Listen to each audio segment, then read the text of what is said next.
All right, everyone. It is now anticipated that Joe Biden is pretty close to announcing that he's indeed running for president. This means that Cuomo might sit it out. He was openly talking a week ago about, yeah, well, if Biden doesn't get in, yeah, maybe it'll be time for Cuomo 2020. The political circus that is the Democratic Party is already raw and sore enough as it is. I think I can't even remember his name. One person, was it Sherrod there? Sherrod Brown or whatever his name is, it was rumored to maybe run, decided not to. Bloomberg has decided not to run, which I predicted. Look, Bloomberg is a multi-billion. He wants to invest in getting the Democrat elected so that he can get political kickbacks and stay rich and do screwy shit and be dubious and to keep out of federal prison for his various likely crimes. That's what Bloomberg's goal is. He's part of the money process of the Democrats, not part of the political process. This is what Trump was for the Republicans for a decade. He was a major donor. He was an elbow rubber, and before that for the Democrats, actually, back, in the Clinton era and before, especially in the 80s, he was a Democrat, a business Democrat. He was a donor. He's like, hey, I'll give you money, you come to my wedding. I give you money, I'm going to call you on the phone maybe, and you're going to take the fucking call. I don't care if you're on the shitter. That's how Trump worked. They got mad at him because he decided to cross that line and run himself and actually run to win as opposed to as a joke, egotistical campaign like he had before. Remember, twice before he said, yeah, I'm running, and then he never signed the paperwork. He did it for advertising, mostly. To prime people, to see what the response would be, and it was roaring applause, usually. Now, of course, if they're singing a different tune for, because he actually decided to do what he campaigned on, therefore people are mad. That's the funny part. Or because he's being obstructed. Here's how Joe Biden, though, likely affects the race. He becomes the front runner on day one. He becomes the man to beat. He absorbs probably all the moderate Democratic voters right off the bat. Like Hickenlooper might as well just drop out if Biden gets in. The problem for his opponents will be twofold. He has a massive name recognition, well, technically threefold. Massive name recognition, Obama nostalgia among some of the standard liberals, that core of the party that's like, oh, yeah, the 2008 to 2015 were such great years for this country, recession aside, and wars and drones and scandals, and basically everything aside, but Obama was our president, so, they're part of the cult of personality of Obama. They'll vote for Biden. And then you've got the dedicated center-left, like the business Democrats. Now, this is a group that the Democrats need to woo. This is why Biden, technically speaking, is their strongest candidate, and this is despite the fact that he, too, like Bernie Sanders, is very old and a white male. That's a big problem in the Democratic Party. You've got a Democratic core that is younger than the Republicans, although that's beginning to reverse. It's still very much the case. Younger voters, very far left, and a lot of them don't like white men. They're hateful towards them, and so that's going to be a problem. This would be the problem with Sanders, too. To the point where all of these people will probably coalesce around Kamala Harris. So you're going to have, I think, a three-way race, basically. There is technically room for a dark horse fourth wheel to rise up, maybe get 15-20%. Ultimately, Biden is going to represent the standard Democratic voter. That is, the people nostalgic for last decade for no reason, standard center leftists, business Democrats, people who are moderates by Democratic Party standards. Now, it doesn't mean moderate by national standards. The Democrats, even the moderate Democrats, including Biden, are very far to the left of the Overton window, its center. The Republicans are much closer to it generally. Like Trump is basically in that center, which a lot of people haven't analyzed yet, it was funny. They keep listening to the 2 or 3% of the population that are bitter, rabid social justice warriors. They think that speaks for half the population. Well, you're totally wrong. You're overblowing the threat of these wacky socialists. So he represents that. Then you have Sanders and Kamala Harris, I think. They represent everyone else, the leftists. The identity voters are going to go with Kamala Harris. The more pragmatic, fiscally inclined voters will go with Bernie Sanders. Ultimately, that means that they're competing for that leftist core. And they're going to grapple together, and then you have all of these other wedge issue and single issue and meme candidates, like you have Yang. He's a meme candidate. WikiLeaks, this proves my point more than anything. WikiLeaks, that at this point has, I don't know exactly what they're trying to accomplish. They've become a bunch of wacky people. I support their right to keep doing the whistleblower thing. Anytime they weigh in on politics, it's just a cringe fest. They're like, oh, has Yang supplanted Trump in the meme race? No, clearly not. But, if you don't understand that there is currently a very large Discord server solely dedicated to shilling him as a joke, yeah, then you probably think that that's the case, yeah. Definitely. If you pay attention to just 4chan and Reddit, yeah, you'll think that he's like some sort of out-of-nowhere front-runner within the Democratic Party. He's the Herman Cain of this cycle. Don't worry about it. Then you have the people who basically don't exist, like Gillibrand, Julian Castro, Cory Booker, technically. Like, he barely exists. He doesn't really have a political pulse. Even Tulsi Gabbard. Now, in Gabbard's case, to be fair, the left-wing media has shelved her completely. They are trying to lock her out entirely to keep her... They don't want her to debate. They don't want her to appear at all because I think they are afraid of her. What they're afraid of is because she's young and dynamic and she could get the business Democrats aboard. Well, that would fuck with the person they want to coronate, which, trust me, is Joe Biden.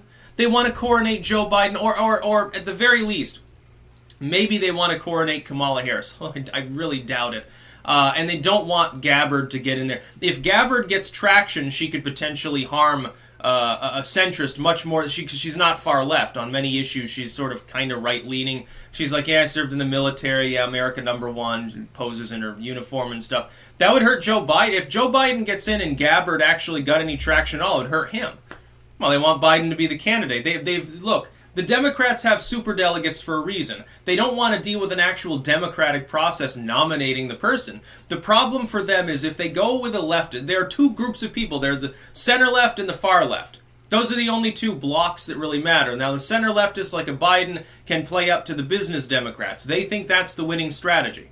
As far as the Rust Belt, yeah, you'd be more competitive. As far as anywhere else, the problem is I can see a scenario where youth support and the further left support stays home and robs him of so many, he hemorrhages the popular vote. Trump ends up winning that. Biden maybe cracks into the Rust Belt some, but then ends up losing Virginia, losing Florida. He might lose like New Hampshire. New Hampshire is not going to be happy when Bernie Sanders almost inevitably is not the nominee. By the way, I don't think that Bernie Sanders will be the nominee. I mean, I'm sitting there, talking to these progressives or watching their commentary, like, oh, my Bernie 2020, he's got it in the bag. He's the only...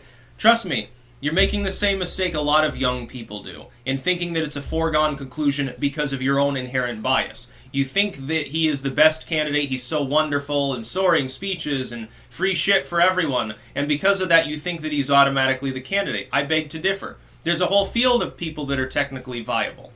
Number one on that list, if he gets in, and he probably is Joe Biden. Joe Biden's number one. Sanders is a distant second and about tied with Kamala Harris, number 3. Although she could be number 2. The thing is, she's going to say, well, we don't need another old white male to lead the party. And that's a winning ticket for a lot of the identitarian leftists, the anti-white leftists, which there are a lot of them. It's a rising number. The Democratic Party's gone out to left field. And then you have technically Elizabeth Warren, but...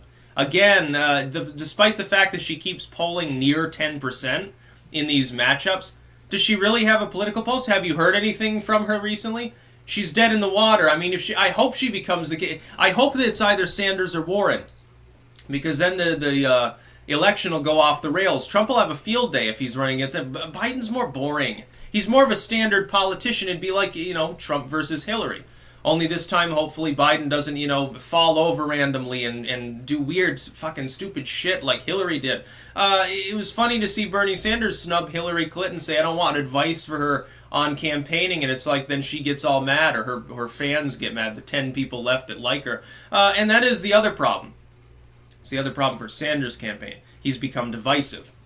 Namely, some millions of break the glass ceiling voters would say, oh my God, misogynistic Democratic Party, because, my Me Too and my rape, my sexual assault and campaign accusations, all this other stuff they tried to do to stop him from running, I think. And he decided to run anyway, but I think that Bernie Sanders is doing it to cripple the Democratic Party. This could be Sanders, hear me out. I don't think this, but it's possible. Is it possible in your mind at all? Do you ever think of this? Maybe Bernie Sanders fucking hates the Democrats that abandoned him. He says, I know what I'll do. I'm going to get in. If I get the nomination, I'm going to screw up. I mean, I'm not going to get elected. I'm a socialist. If I don't get the nomination, I'm going to make life difficult for these people, and they're going to have to pay me a lot of money to get me to shut up. Because otherwise I'll refuse to endorse the person that ends up running. 5% of the Democratic Party will come with me, and they'll vote third party or something. We'll vote for the Green Party and really screw them up.